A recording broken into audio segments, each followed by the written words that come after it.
तुम्हाला नक्कीच कोण ना कोणतरी माहिती असेल जे इंस्टाग्रामला एडिक्टेड आहे. काही ऐकत नाही तुम्हाला.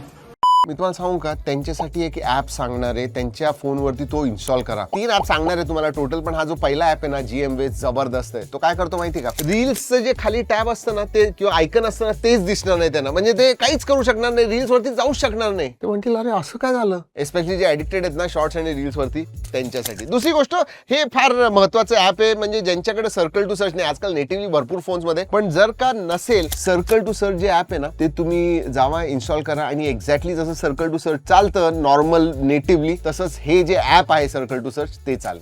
आणि तिसरं आहे ना, ज्यांना डायनॅमिक आयलंड त्यांच्या फोनवरती पाहिजे त्यांच्यासाठी हे एम्प्टी कॅप्सूल नावाचं ऍप आहे, जे बेसिकली वरती तुमचं म्युझिक प्लेअर वगैरे तुम्हाला पाहिजे असेल आणि लोक दाखवत असेल हे माझ्या इथे डायनॅमिक आयलंड वगैरे. दिल दुखा है लेकिन टूटा तो नहीं है और उम्मीद का दामन छूटा तो नहीं है. तसे अजून सुद्धा ऍप आहे. ट्रॅक इन टेक मराठीवरती लॉंग व्हिडिओ केलाय जो मी लिंक केलेला आहे, तिथे जाऊन बघा. अजून जबरदस्त ऍप्स आहेत.